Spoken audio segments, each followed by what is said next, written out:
All right. It's been a couple days. You know, time flies. You're having fun. Um, Back on this 462, and I think I left off with epoxy and the intake from the looks of it. I did put my pattern piece on there for doing my exhaust. So we'll get at it.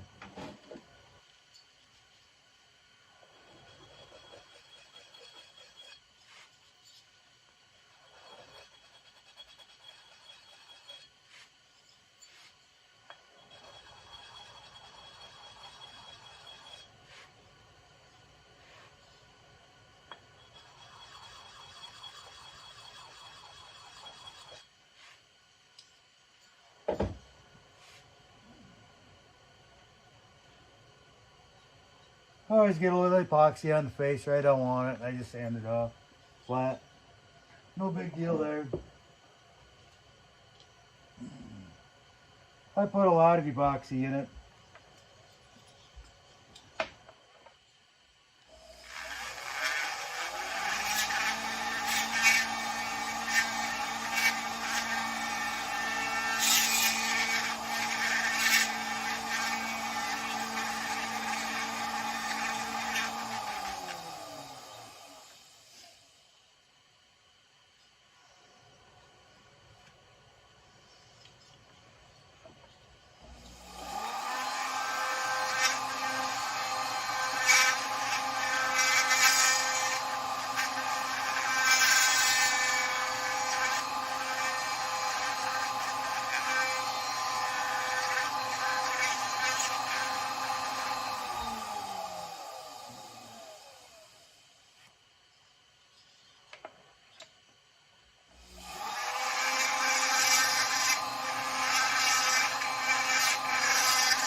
Alright, well I kind of like that.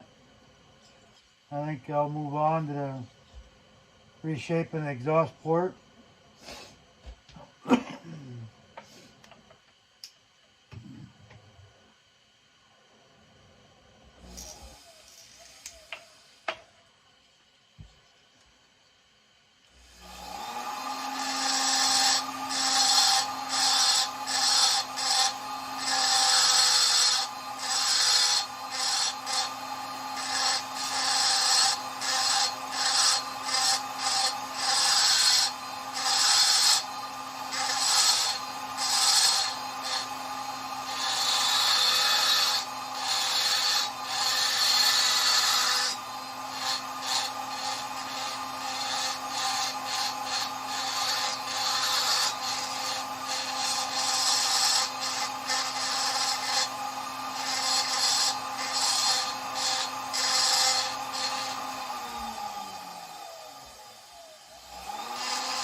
the twist out of the exhaust port, more traditional. So I don't know what the twist does in there in the first place. I want to make the exhaust port larger, the tunnel. Not so much the window, but let's get the exhaust gas out of there faster. So opening a tunnel up does that. And there's no really good way of holding that same shape and making it bigger. So I just go ahead and make it square, and that makes it bigger all in itself. So gets a little thin on the gaskets in the corner, but not the end of the world. It's still there. So that's what I do. And I haven't found a gasket replacement for it either. That would be nice if I could find a gasket that fit on there well enough to give me a bigger gasket surface when I'm done. But I haven't came up with one yet. Maybe someday I'll find something that works better. Who knows? Maybe it'll be from a Husky or something, you know. But anyways, gotta check my timing numbers and all that kind of stuff, and see if my intake is good where I want it. Decide what I'm going to do with the exhaust. Pretty sure I'm going to raise it a little and go from there. Realized I hadn't cut the squish yet. My squish cutter set up. I don't know how I done it, but somehow I managed to get my intake duration a little too long, so I had to epoxy that at the end of the night. Second time.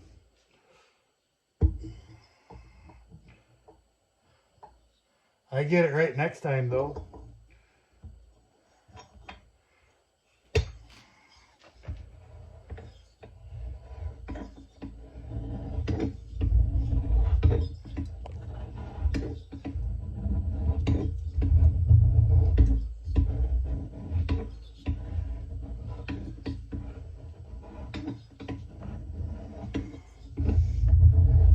I don't know how I did that, but I did. I thought I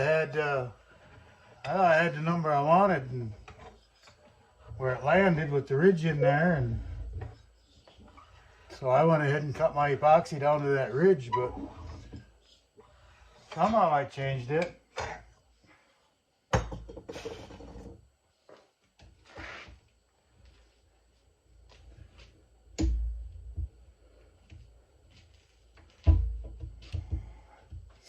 Not the end of the world.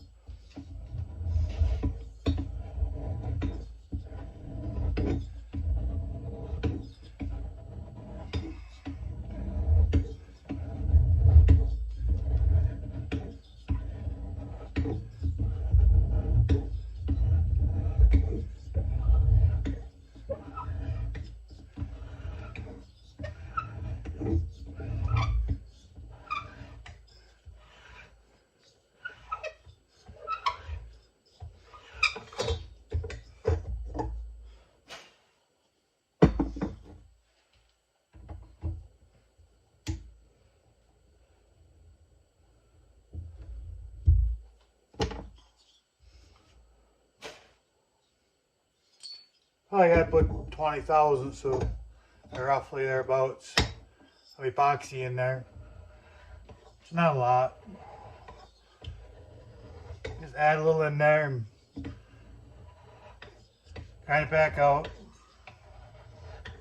Things happen.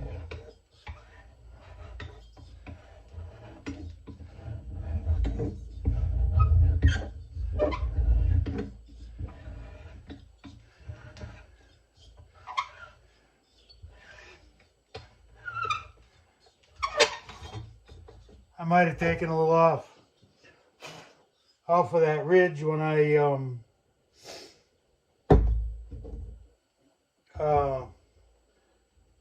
cleaned it up, and I might have taken a little off when I reground the epoxy. You know, when I cleaned it up to put the epoxy in, I might have taken a little off of that. And then again, when I cleaned the epoxy up, I might have got a little bit more off, and just enough that I increased the duration that much. I just have to assume that that's what happened.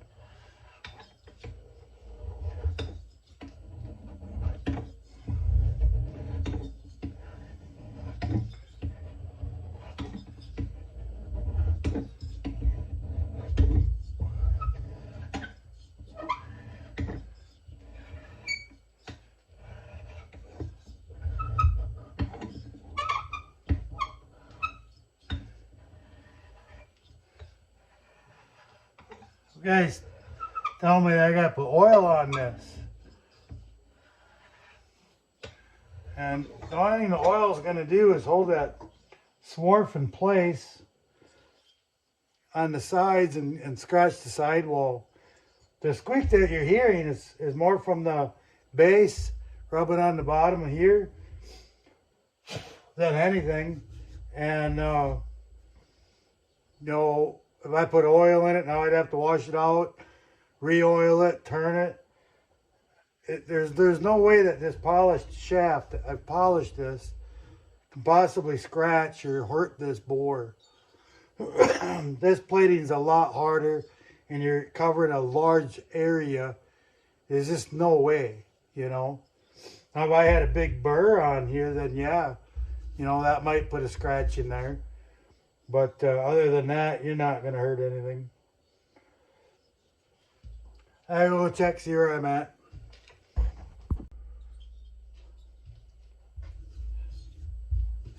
Piston still hits the squish.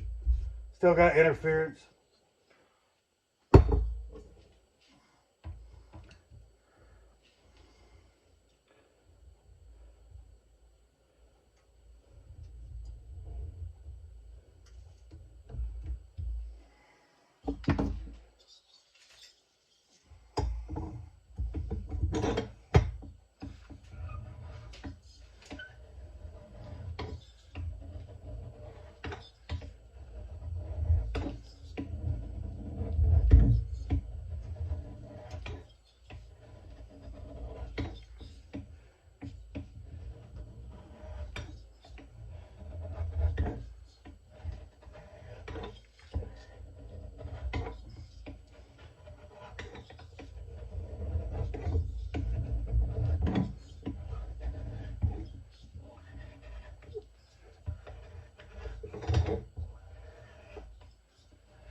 Alright, we'll go check it again, see where we're at.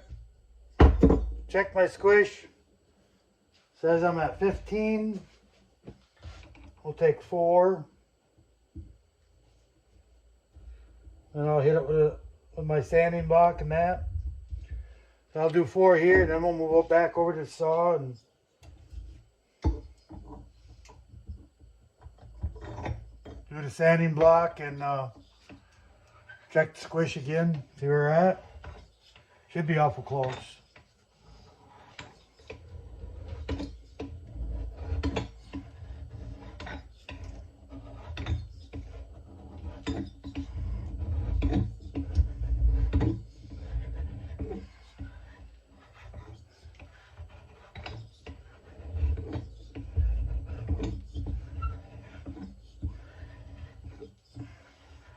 Saw a comment the other day about squish, and guy said if you have your squish too tight, you might have to run high octane fuel, and that has nothing to do with the squish clearance whatsoever. The octane of the fuel. That doesn't make any sense to me. I thought about that for a couple of days and why he would think that, but I mean, if you raise your compression too high, yeah, but not just a squish band. The octane of the fuel won't make any difference at all. Alright, we'll move back over to the saw. Sanding block, and I use this for my ports. You'll see some marks on there. All I'm trying to do is take off any tiny inconsistency from, turning that by hand. I get some little ridges in there. Very, very minor. And you can see it, but a couple turns of this and it's gone. That's really all I'm trying to do. Now, even if this wasn't cut square, right, it fits snug enough to the bore that only part of that sanding block would touch, and it would still sand relatively flat. You can see it's slightly wore more on this side than this side, but it still wore all the way around. So it's very close to being square.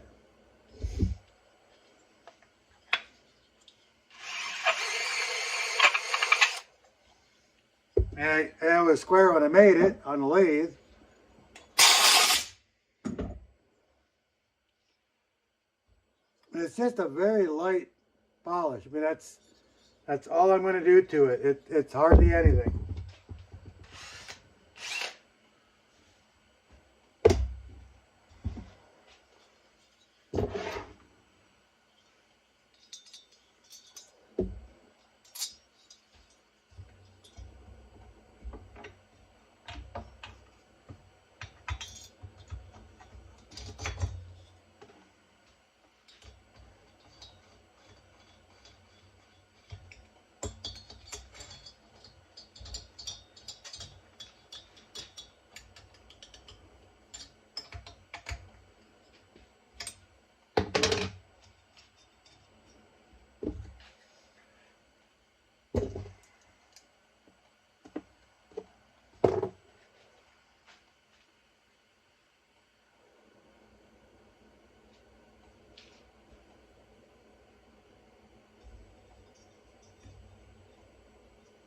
This is a very fine, like 60-40 rosin core solder. Meant for fine electrical repair.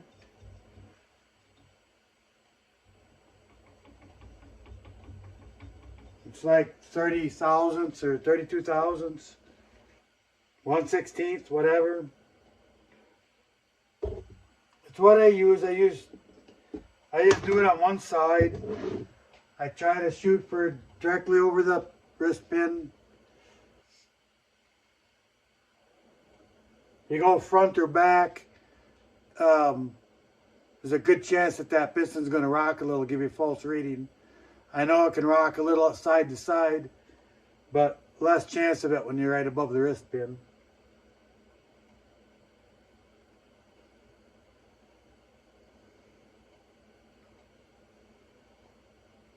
Still tight. Says 16. We'll take 4 more, see what we got. Let me do this where you guys can see it, huh? All I'm doing is I'm on low speed, putting some pressure downward on it.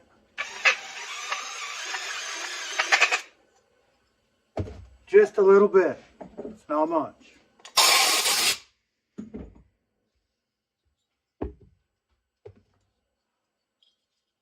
That's my cutter cuts that flat, you know.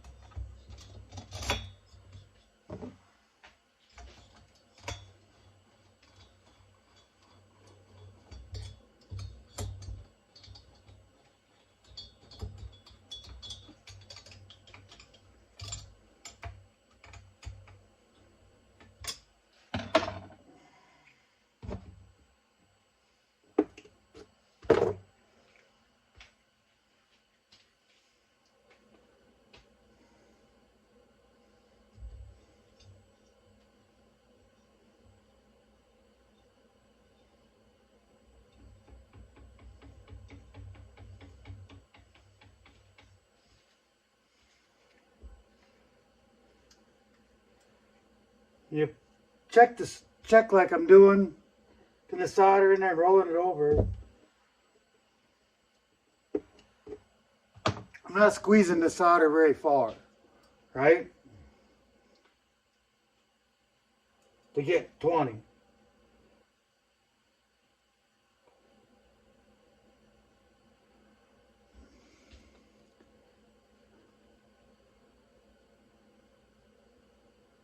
I think you can see it.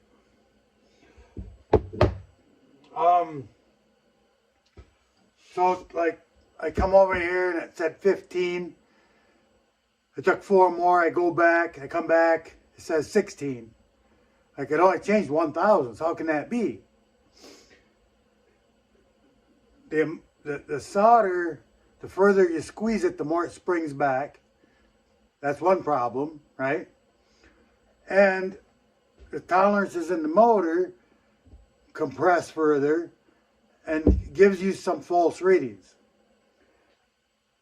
Out of experience, of all the saws I've done, all the different things I've done, ending at 20 thousandths using this solder is safe. In the method that I'm doing it, I've done thousands of saws. So if it was an issue, there'd be an issue, right? But that's kind of explains why it kind of lies to you. So, you know, once I get close, let's say I had 18, you know, I'm pretty dang close. I got to be careful not to go too much. But if I'm at 15 or below, there's a good chance that that's a false reading. I take 4, I see what I got. And I needed to take another 4. So, you know, how truly accurate is this? I don't know. What matters is that when it says 20, I know I'm safe. If you use something else, you know, I have no idea, right?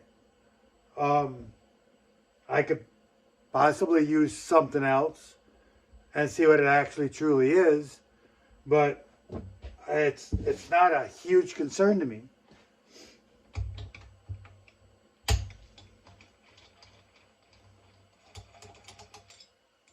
Curiosity, maybe.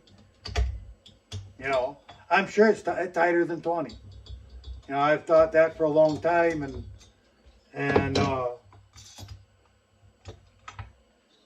but I've never had an issue, so I don't make a big deal out of it. I've run them tighter. I've run them at 15, but more by feel, to know that, yeah, I think that's 15, because the solder kind of lies to you. And I don't like to have them too dang tight, you know.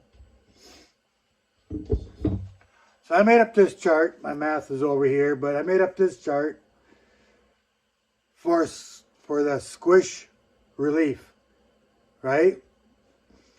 The 50% of the band width. It's 50% of the area of the bore, okay? And that gives you, you come up with a width.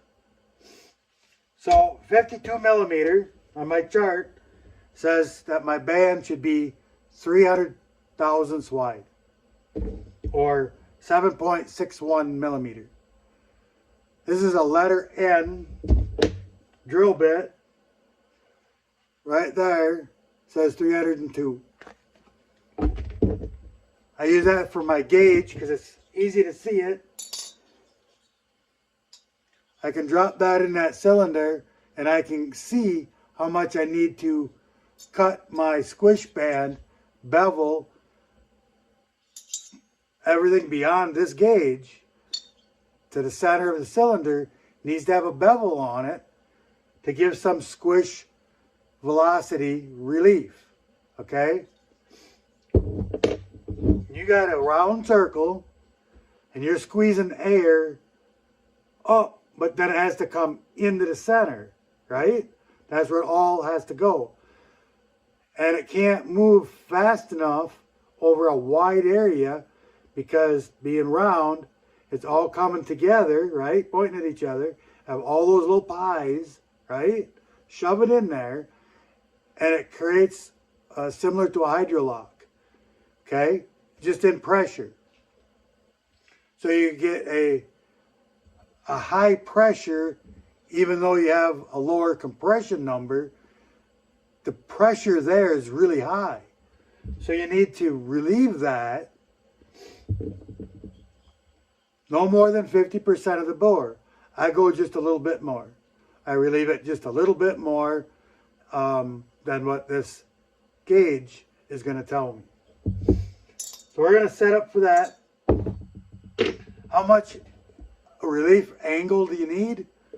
10, 15 degrees. Nothing special.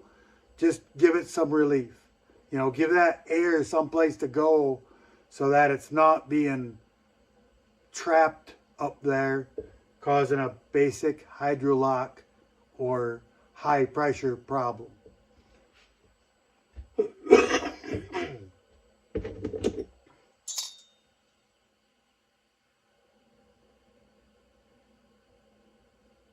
I'm probably taking something like 50 thousandths in width and adding some angle to it. That's what I'll be doing. Set the cutter up for that. Alright, so this is right where I left it. Cutting the squish band. I'm going to take my cutter back out. I'm going to back it up just a little bit, so I'm not out to the edge anymore. And I'm going to angle it up and tighten it back down.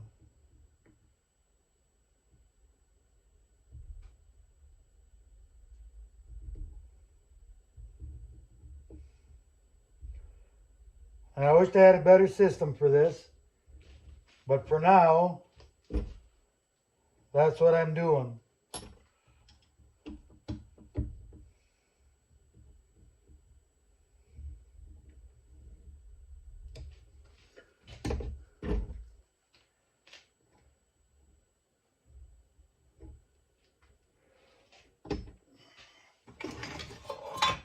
Someday I'll do something different.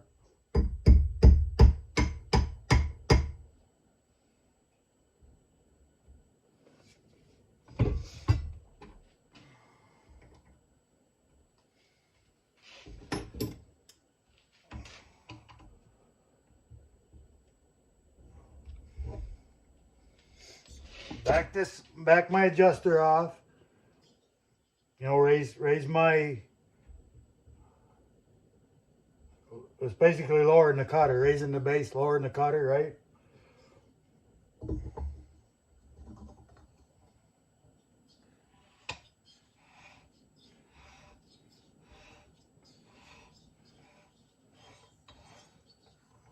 Not touching anything there. Well, just a tiny bit. I just turned my cutter a little bit.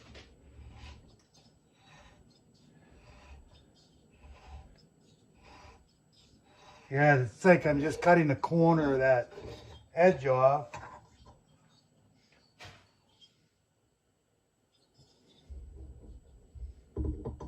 Not much resistance there as far as cutting it goes.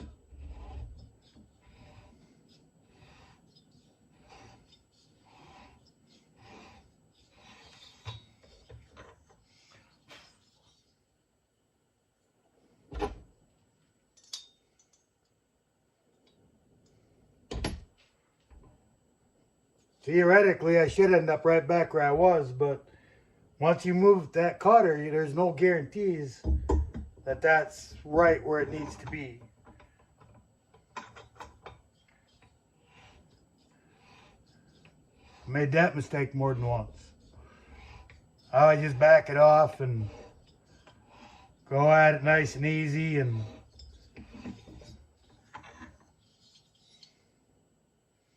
better it takes a little longer to do it than it is to make that error.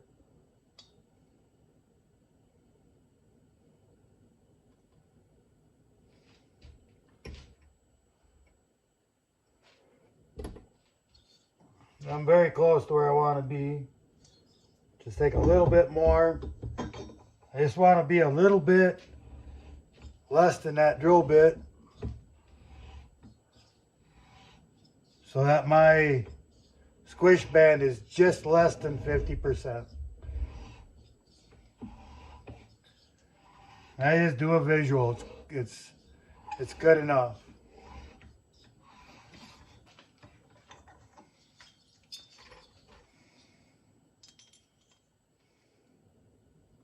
I like that. Not hard to do. I don't suppose you'll be able to see it in there, but maybe you can.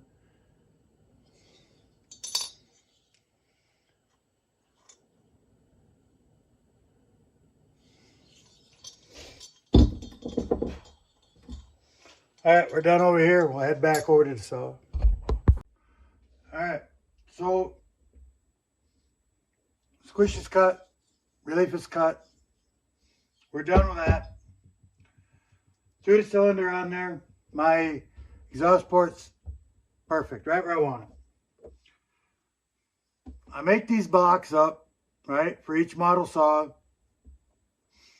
And the dish is in here to make room for the tool, okay? I'm going to use that tool. I'm going to use it to cut. Kind of like that.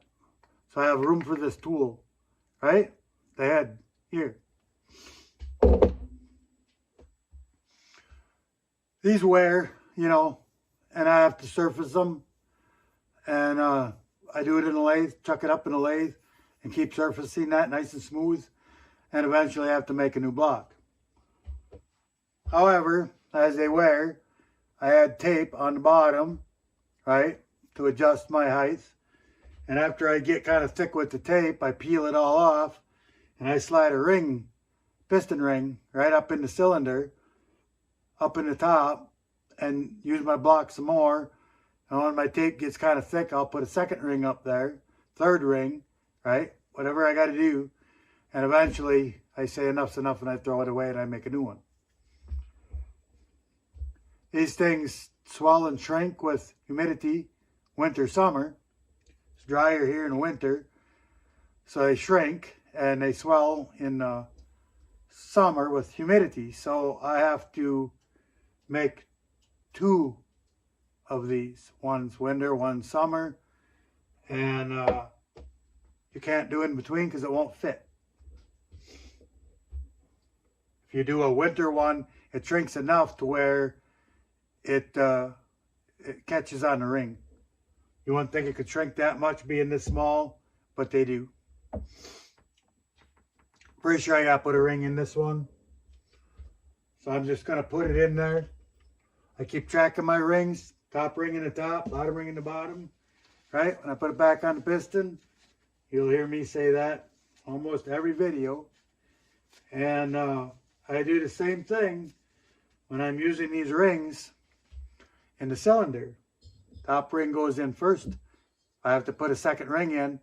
Top ring's on the top, bottom ring's on the bottom. If I need a third one, I know that the third one is just a added old ring.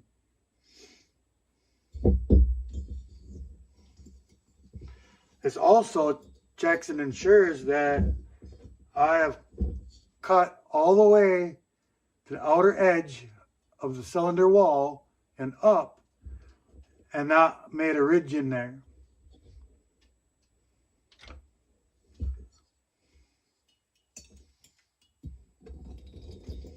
that ring up in the top, you should see some kind of a gap, right? Using a pick, right? I just rub it down in there. And I check to see that I can't get the pick underneath the ring. That way I know it's seated, I know it's all the way down, and I can see a gap on the top side. Maybe you get a glimpse of it in there.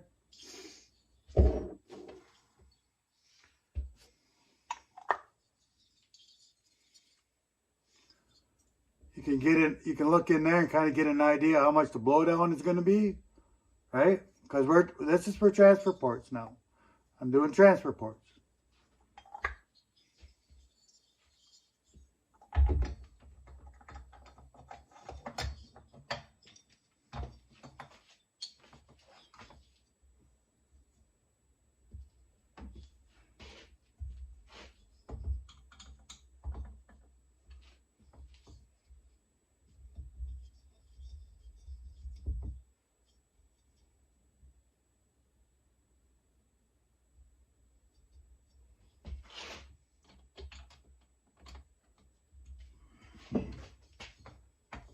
And I'm resetting my degree wheel just for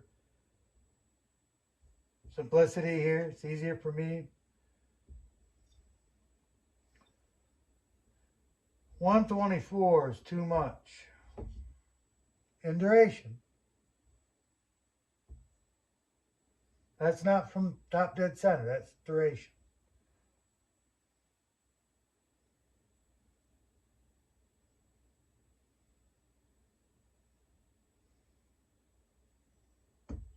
Forward.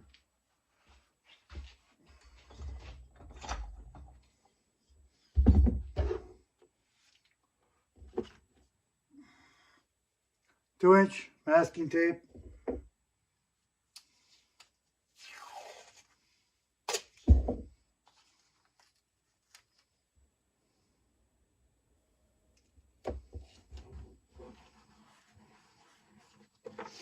If I put a ring in there, the ring changes the duration about 10 degrees.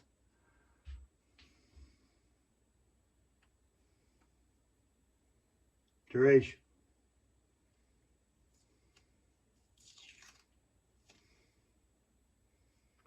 Guys, keep in mind, all my measurements are in duration, not from top dead center.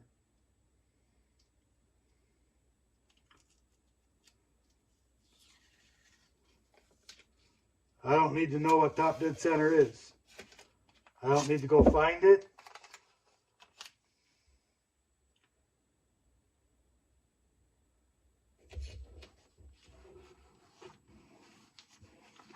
One piece of tape changes it about 1 degree in duration. Thickness of a piece of tape. And that's how accurate I can be. Thickness of a piece of tape.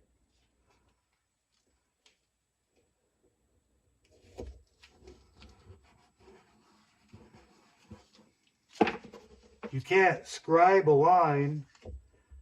You know, you can't map this out, put some dye in there, scribe a line, and grind to that line and be as accurate as I can be with this block. But nobody can do that.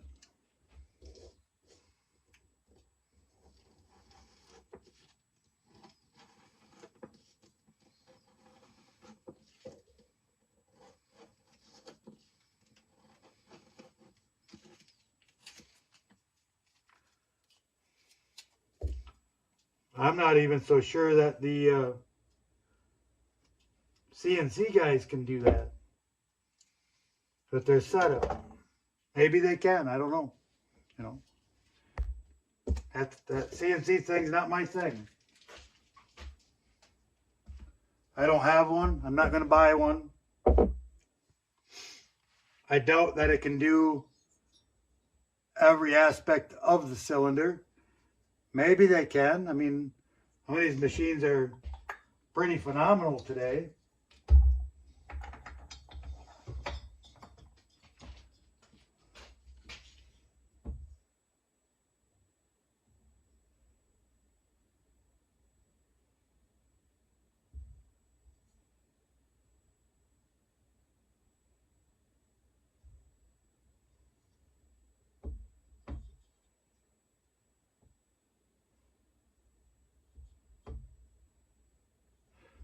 All right, I like that. That's set for my primaries. So primary ports, primary transfer ports are the set of ports closest to the exhaust. Secondaries are closest to the intake. Primaries open first, secondaries open second. A lot of these cylinders right from the manufacturer are flipped the other way. They're open to secondaries first. And a lot of people are confused thinking those are the primaries, and they're not. You got to understand scavenging to know why the primaries open first. You're looking at a circle, right? Let me set something up.